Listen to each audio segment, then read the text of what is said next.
For 20 years, Lake Michigan kept a secret in its cold and deep waters.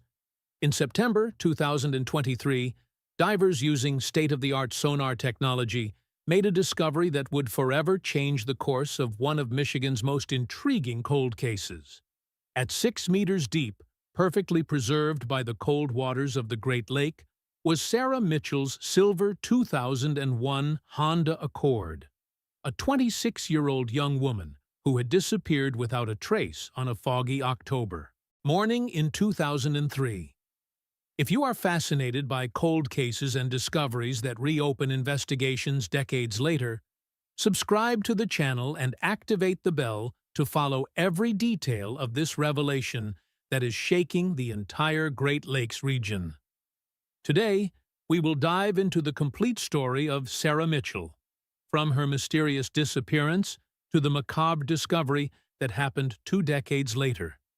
You will discover how forensic evidence, preserved by 20 years of submersion, is forcing investigators to reconsider everything they thought they knew about this case, revealing clues that suggest what happened to Sarah may have been much more sinister than anyone imagined.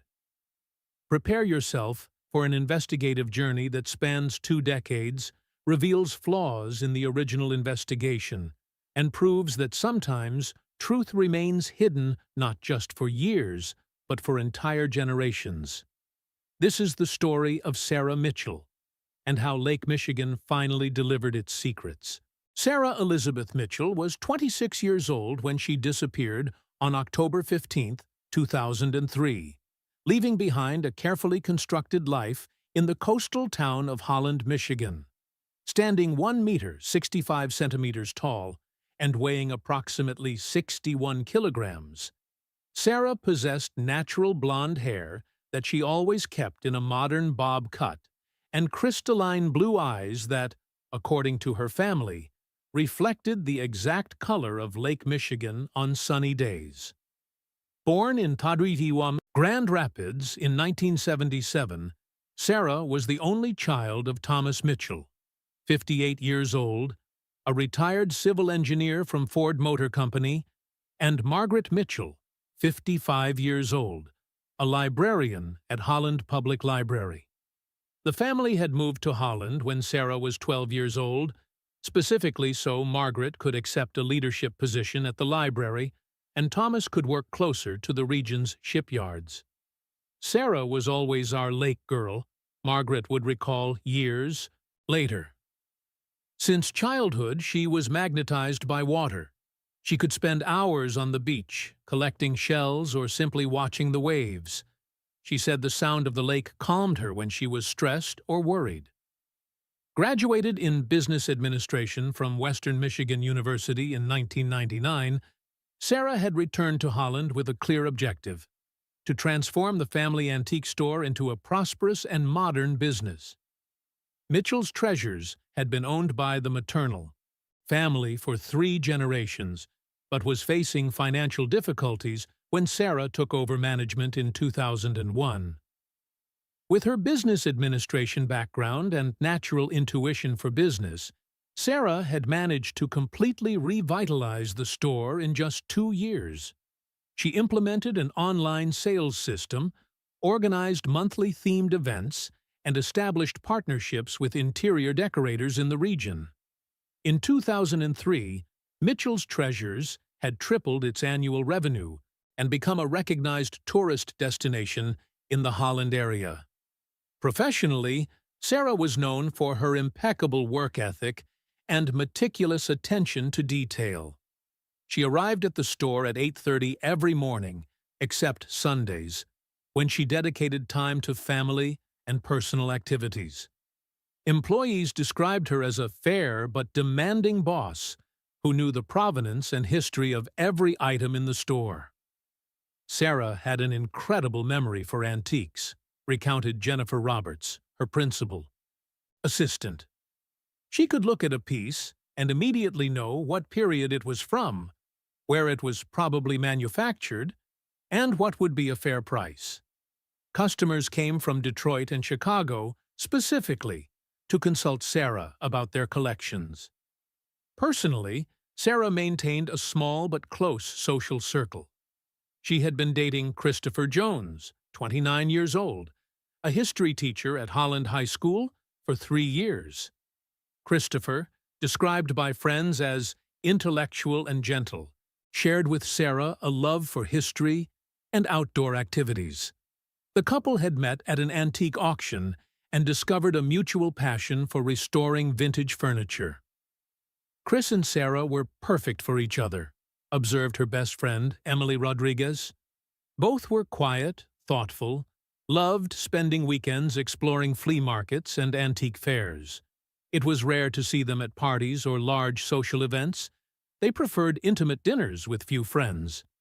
Sarah's weekends followed a predictable and comfortable pattern. Saturdays were dedicated to exploring garage sales and antique markets in the region, always accompanied by Christopher.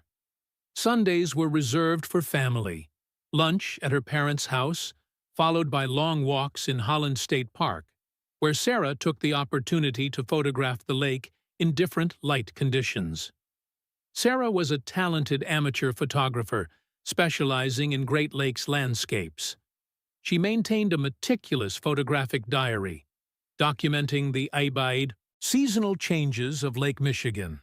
Her collection included more than 2,000 photographs, organized chronologically in handcrafted albums that she created herself. Each season transforms the lake into something completely different, she wrote in her notes. It's like documenting 4 distinct personalities of nature. Financially, Sarah was in an exceptionally stable position for a 26-year-old. The antique store generated a consistent income of approximately $8,000 monthly, and she had saved $45,000 for a possible business expansion.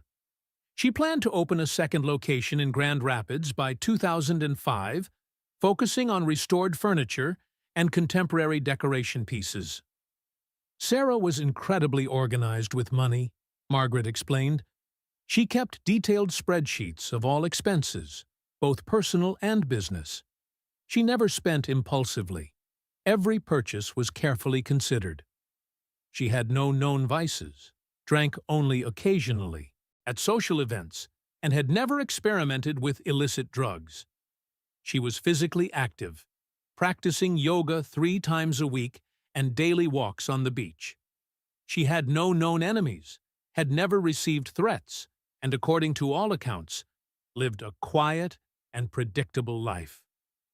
Her daily routine in October 2003 was meticulously structured. She woke up at 6:45, practiced 30 minutes of yoga at home, had breakfast while reading business-related emails, and arrived at the store at 8:30. She always had lunch at 12:30 at home with her parents, returned to the store at 1:30, and closed at 5:30. On Thursdays, she met Christopher for dinner, and on Fridays, the three, Sarah, Christopher, and Emily, had a tradition of watching classic films at Sarah's house. It was a simple life, but Sarah seemed genuinely happy, Christopher would recall. She had found her purpose, preserving history through antiques, being close to family, and planning our future together. There was no drama in her life, no complicated or dangerous situation. What no one in Holland knew, while Sarah followed her comforting routine that October morning in 2003, was that in a few hours she would disappear completely, leaving behind only her Honda Accord and a series of questions that would remain unanswered for exactly 20 years, until Lake Michigan itself, which Sarah loved so much to photograph, finally revealed where she had been all along. Wednesday, October 15, 2003, dawned with a dense and unusual fog over Holland, Michigan. The temperature marked 11 degrees Celsius at 6:45 in the morning, with 89% relative humidity, creating a thick layer of mist that reduced visibility to less than 50 meters in some areas near Lake Michigan. It was the type of morning that local residents called ghost morning, when fog transformed the familiar landscape into something ethereal, and almost unreal. Sarah Mitchell woke up punctually at 6:45, as she had every morning for more than 2 years. Margaret Mitchell, who always woke up early to prepare coffee before work at the library, clearly remembers hearing her daughter's familiar footsteps upstairs. She came down at 7:05, as always, Margaret would later report to investigators. She commented about the fog, said it created a perfect atmosphere for photographs. She even took her camera, planning to take some photos on the way to the store. During breakfast, Sarah seemed to be in excellent mood. She talked animatedly about a new collection of Art Deco pieces she had acquired the previous week and planned to display in the store's main window. She was particularly enthusiastic about a 1925 table clock, Thomas Mitchell would recall. She said it would be the centerpiece of the new exhibition. Sarah always got like that when she found something really special. At 8:15, Sarah kissed her parents, took her brown leather purse, the same one she had carried for 3 years, and left home driving her silver Honda Accord. The distance to Mitchell's Treasures was only 12 minutes by car under normal conditions, but the dense fog made driving slower and more careful. Mrs. Dorothy Henshaw, a 73-year-old neighbor who lived in the house next to the antique store, saw Sarah arriving at 8:32. She stopped right in front of the store, as she always did, Mrs. Henshaw would tell the police. The fog was so dense I could barely see her getting out of the car, but I recognized the sound of the engine. That Honda had a characteristic noise. She waved to me before entering the store. The morning at Mitchell's Treasures proceeded normally. Jennifer Roberts, the principal assistant, arrived at 9 and found Sarah already organizing the new Art Deco exhibition. She was radiant, Jennifer would recall. She had arranged the pieces in a way that created a perfect visual narrative. Sarah had this natural talent for curation. She transformed antiques into stories. Between 9:30 and 11:45, Sarah served 7 different customers. All subsequently confirmed that she seemed completely normal, professional, knowledgeable, and genuinely enthusiastic about the pieces she was showing. Mrs. Eleanor Patterson, a regular 68-year-old customer, was the last person to interact with Sarah at the store. She showed me a 1920 English porcelain tea set, Mrs. Patterson reported. Sarah knew the entire history, who had manufactured it, where, even which family had been the original owner. It was fascinating to hear her speak. When I left, at 11:42, she said, "Have a wonderful day, Mrs. Patterson. See you next week." Those were the last words I heard Sarah Mitchell say. At 12 o'clock, Sarah followed her invariable routine. She closed the store for lunch and drove to her parents' house. The distance was short, only 8 minutes, but due to the persistent fog, which had intensified during the morning, the trip took approximately 15 minutes. Margaret was waiting with turkey sandwiches and homemade tomato soup when Sarah arrived at 12:17. She seemed tired, Margaret would observe later. She said the fog was giving her a slight headache, but nothing serious. We talked about plans for the weekend. Christopher would come for dinner on Saturday, and they planned to visit an antique fair in Grand Rapids on Sunday. During lunch, Sarah mentioned that she had received an interesting call during the morning. She said that someone had called asking about a specific piece, a Victorian cabinet that she didn't have in stock, Margaret would recall. Sarah was intrigued because the person seemed to know very specific details about the cabinet, including small imperfections that only someone who had seen it personally would know.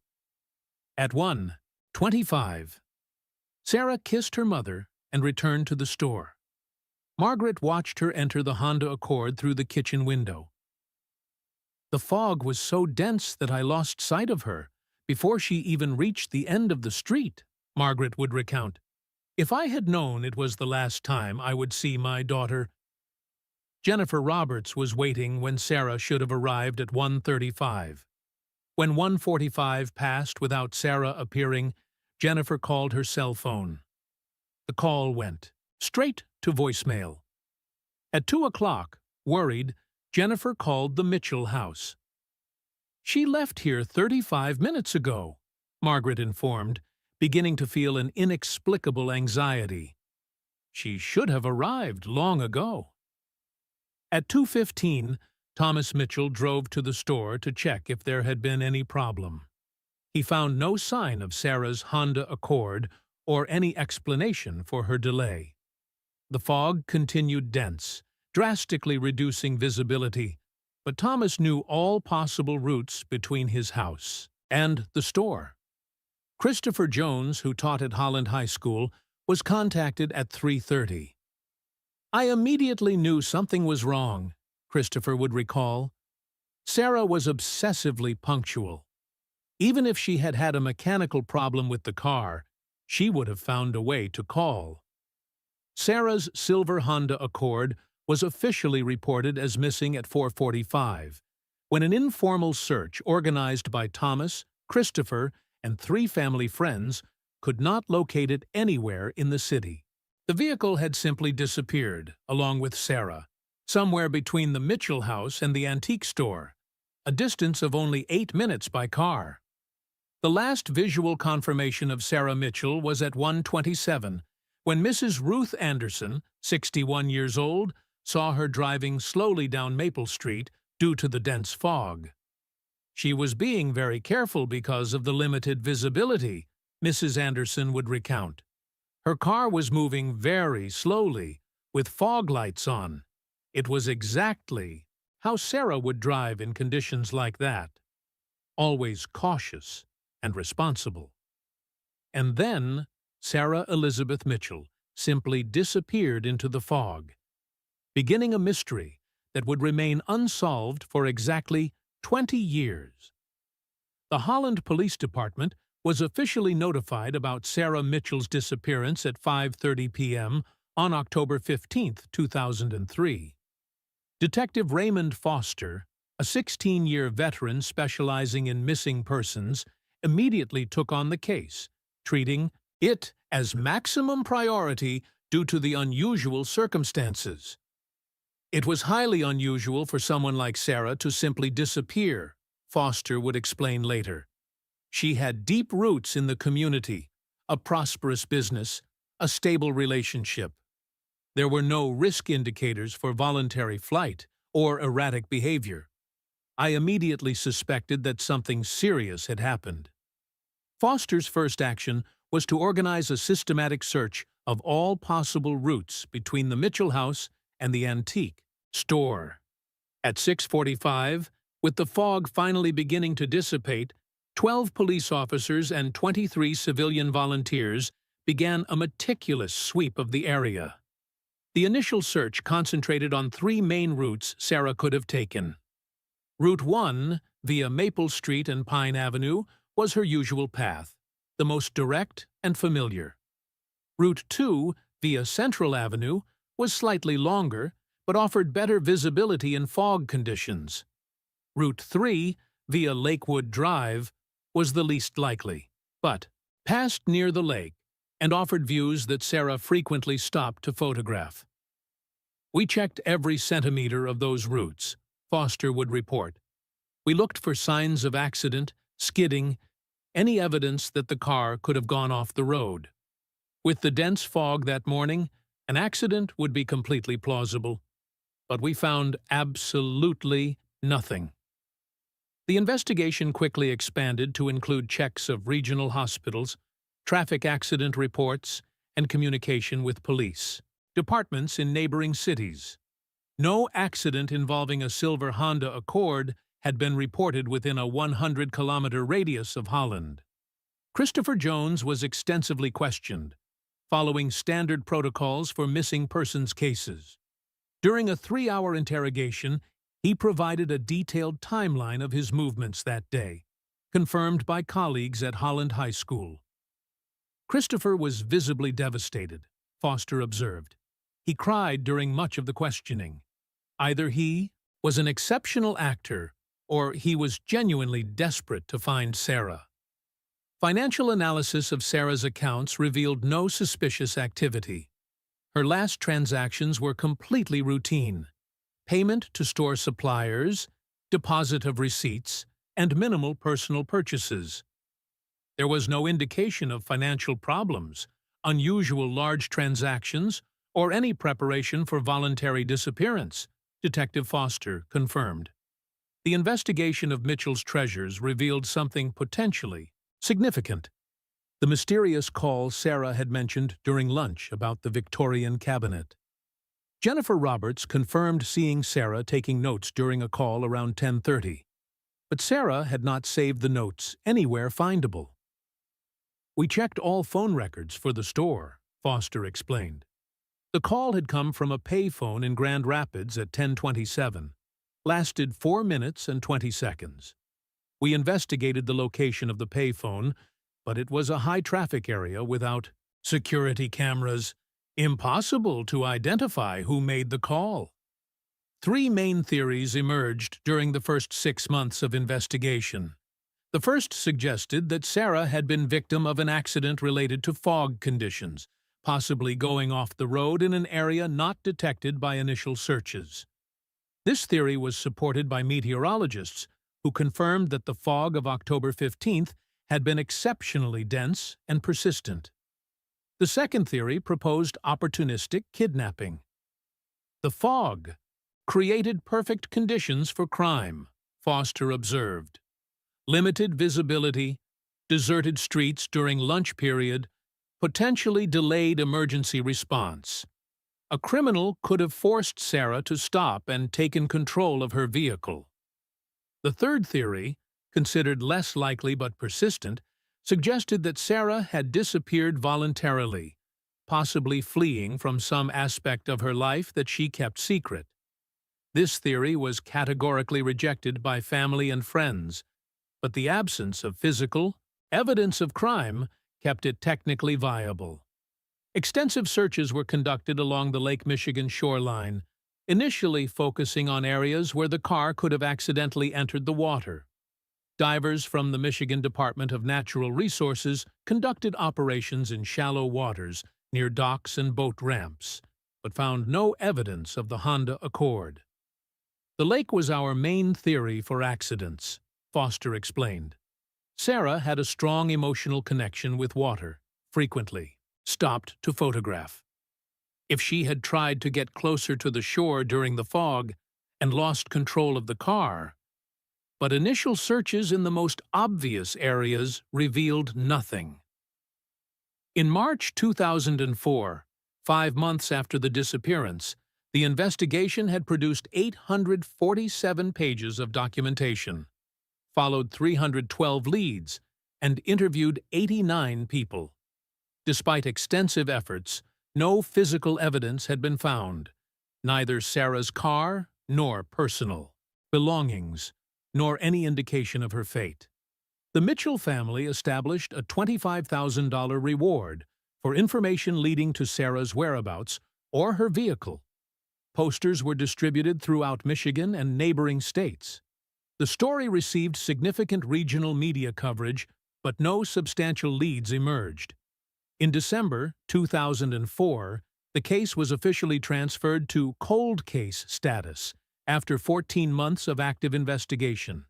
Detective Foster, who would retire 2 years later, handed over a comprehensive file to his successor, Detective Maria Santos, with a disturbing observation.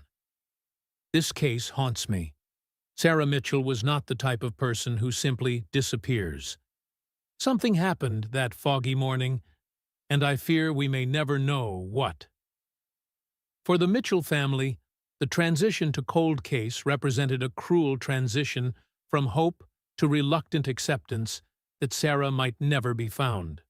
But none of them could imagine that, almost 2 decades later, Lake Michigan itself, the body of water that Sarah loved to photograph and that had been extensively searched, would finally reveal where she had been all along. 20 years is enough time for an entire generation to grow up without knowing Sarah Mitchell. But for the Mitchell family, each of those 7,305 days represented an eternity of unanswered questions. Thomas Mitchell, now 78 years old, developed a painful ritual that he maintained religiously for 2 decades. Every morning at 8:15, exactly the time Sarah used to leave for work, he positioned himself at the living room window and watched the street, as if his daughter might simply appear driving her silver Honda Accord. Margaret Mitchell channeled her pain differently, but equally obsessively. She kept Sarah's room exactly as it was in October 2003. Clothes in the closet, beauty products on the dresser, even the coffee cup Sarah had used at that fatal breakfast, still washed and stored in its specific place in the kitchen. "I know it seems sick," Margaret would admit in interviews years later, "but as long as her things are here, part of her is still home." Christopher Jones never married. At 49 in 2023, he continued teaching history at Holland High School. But colleagues noticed a permanent melancholy that never completely left him. He kept a photograph of Sarah on his desk for 20 years, and every October 15th, anniversary of the disappearance, he missed work to spend the day alone on the beach where they used to walk together. "Chris never completely got over it," observed Emily Rodriguez, who became the emotional bridge between Christopher and the Mitchell family over the years. "He tried dating a few times, but always compared the women to Sarah. How do you compete with a perfect memory? How do you love someone when part of your heart is buried with a ghost?" The Holland community gradually incorporated Sarah Mitchell's mystery into its local folklore. Generations of Holland High School students grew up hearing the story of the woman who disappeared in the fog. Mitchell's Treasure Store was sold in 2006, but the new owner maintained a small commemorative plaque in memory of Sarah Mitchell, who brought history to life. During the first 10 years, 2003 to 2013, the official investigation remained technically active, but with drastically reduced resources. Detective Maria Santos, Raymond Foster's successor, reviewed the case annually, but without new evidence or leads, there was little she could do besides keeping files updated and responding to occasional sightings that invariably proved false. Cold cases are frustrating because you know there's a family suffering, but your hands are tied by lack of evidence, Santos would explain. "I reopened Sarah Mitchell's file dozens of times, looking for something previous investigators might have missed. I never found anything new." Investigative technology evolved dramatically during the 2 decades of Sarah's disappearance.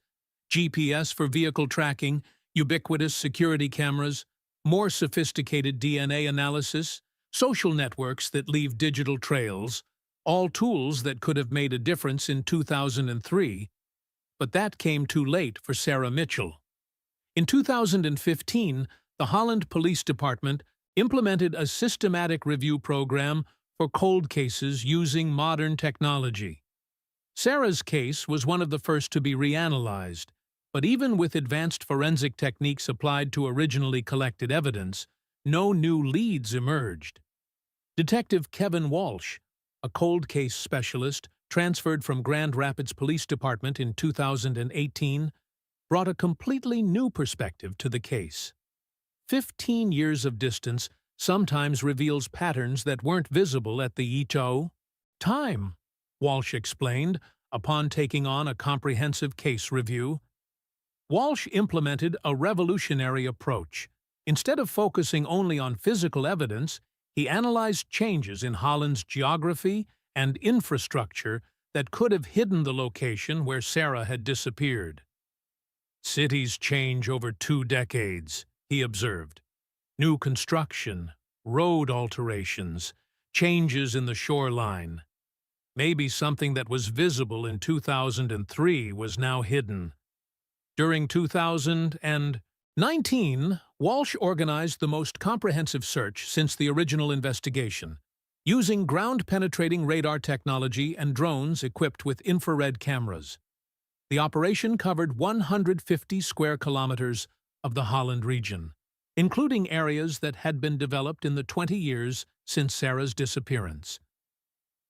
We found 3 cars submerged in streams and ponds that had not been detected in 2003, Walsh reported.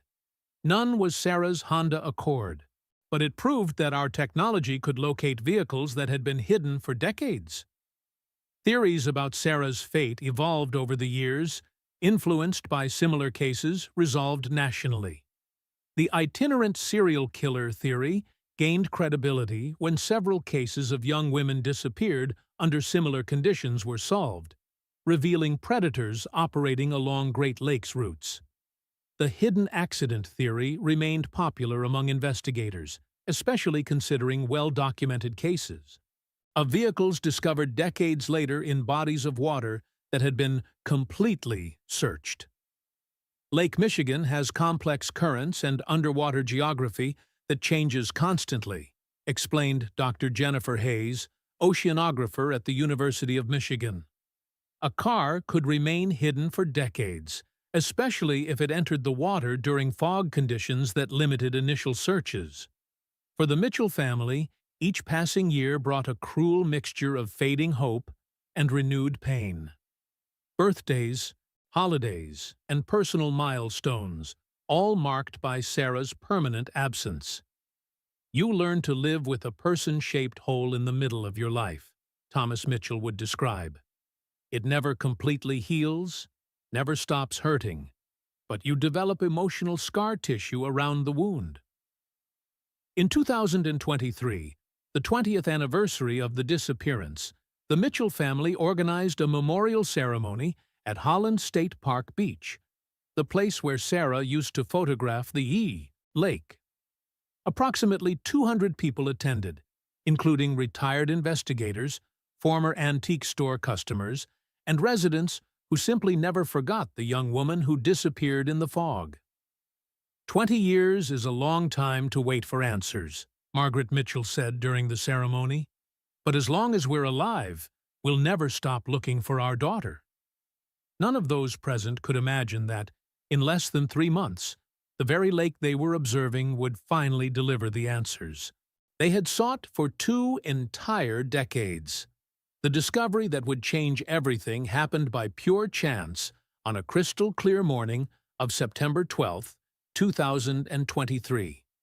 Jake Morrison, 34-year-old captain of the commercial diving company Great Lakes Recovery Services, was conducting a routine operation to recover a lost anchor from a luxury yacht when his sonar equipment detected an anomaly on the lakebed that did not correspond to natural geological formations. We were working approximately 800 meters from shore, in waters 6 to 8 meters deep, Morrison would explain later. Our side-scan sonar technology was mapping the bottom to locate the anchor when we detected a distinct rectangular shape that was clearly artificial. First reaction was to think it was boat wreckage, but the shape was wrong. Morrison and his team used state-of-the-art Humminbird Helix 12 sonar equipment, capable of creating detailed 3-dimensional images of the Yee Lake bottom. Initial readings showed an object approximately 4.5 meters long by 1 meter 80 centimeters wide, partially buried in sediment and debris accumulated over decades.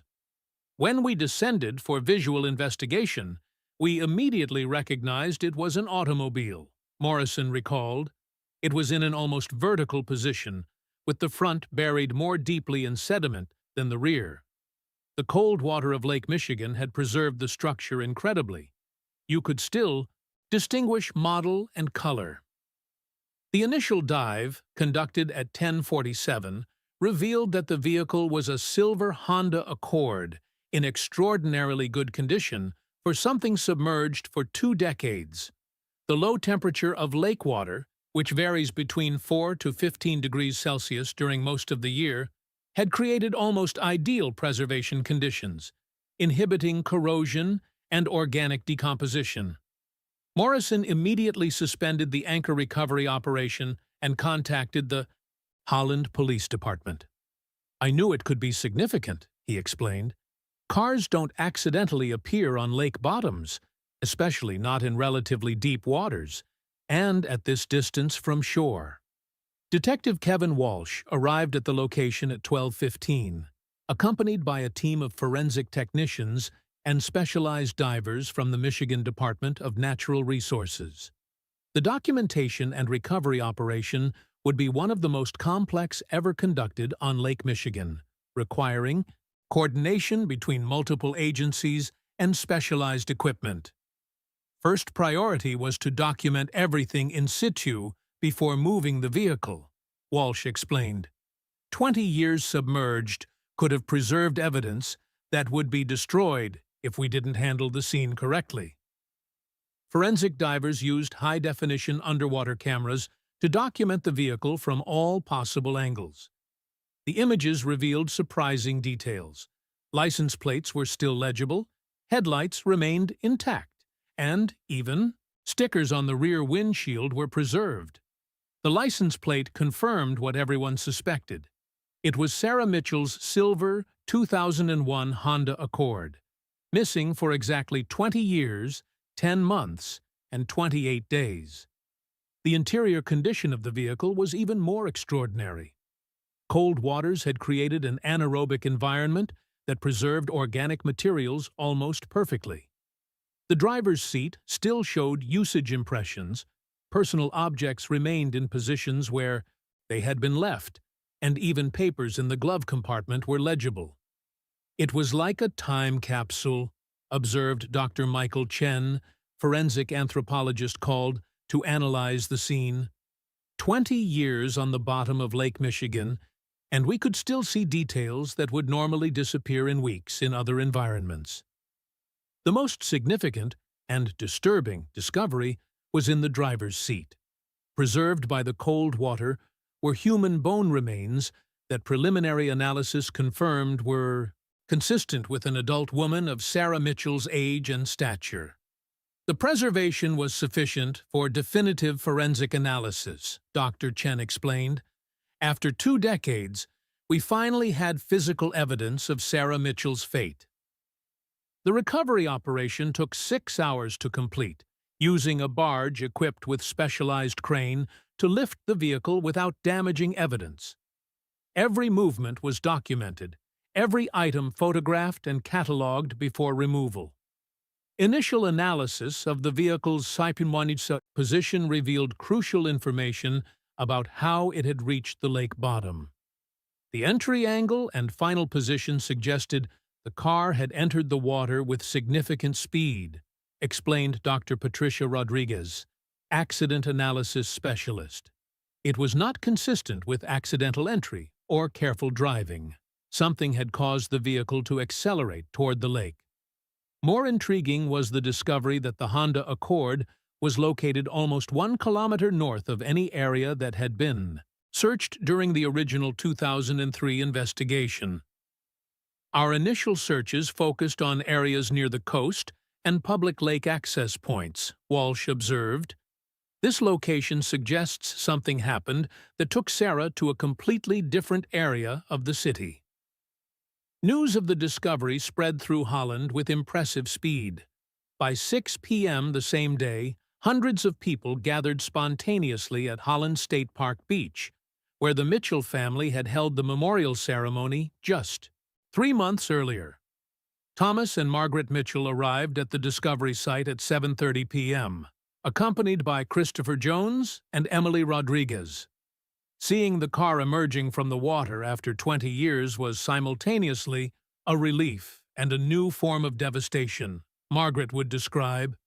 "We finally knew where Sarah was, but that only raised 1,000 new questions about how she got there." For Christopher Jones, the discovery brought a complex mixture of closure and renewed pain. "I spent 20 years imagining she might be alive somewhere, maybe with amnesia or held against her will, he confessed. Knowing definitively that she was dead was devastating, but also liberating in a strange way. The discovery of Sarah Mitchell's Honda Accord not only answered the fundamental question about her whereabouts, but opened a new phase of investigation focused on determining exactly how and why she had reached that specific location in Lake Michigan. After 20 years of speculation, investigators finally had physical evidence to work with. But the answers they would discover would be even more complex than anyone had imagined.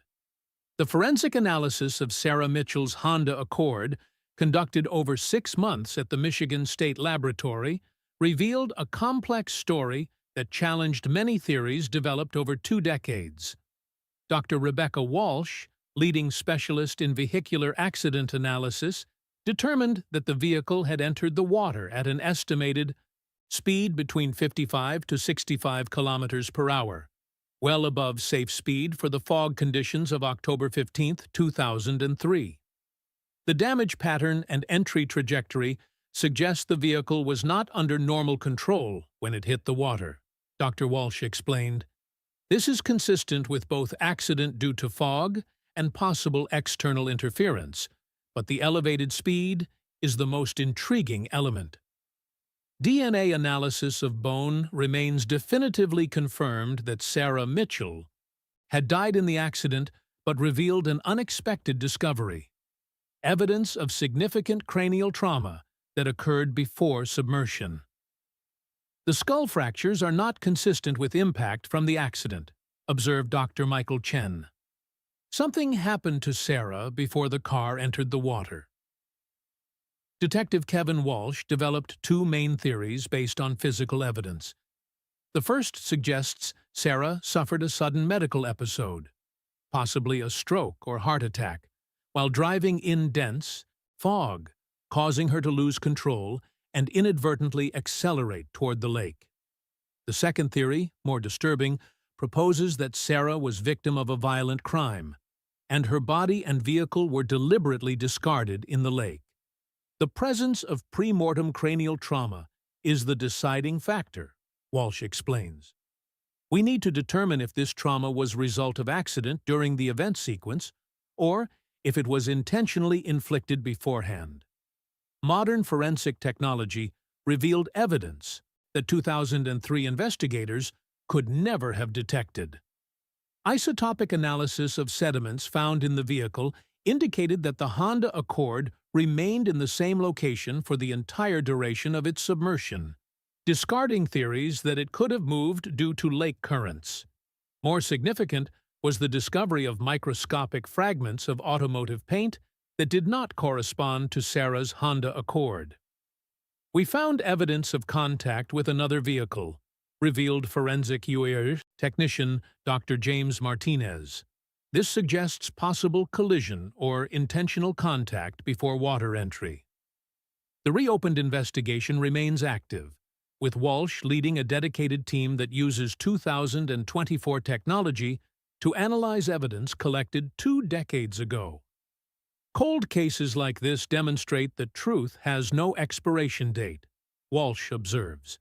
Each technological advance gives us new tools to find answers. For the Mitchell family, the discovery brought long-sought closure, but also a new form of pain. Knowing Sarah was in the lake all along, while we searched for her for 20 years, is devastating, Margaret Mitchell confesses. But we can finally bring her home. Thomas Mitchell, now 78 years old, was finally able to end his morning ritual of watching the street waiting for Sarah to return. I don't know if we'll ever know exactly what happened that morning, he reflects. But Sarah is no longer lost. That has to be enough. The Sarah Mitchell case remains technically unresolved while investigators continue analyzing evidence, but after 20 years of unanswered questions, Lake Michigan finally delivered its lost daughter back home.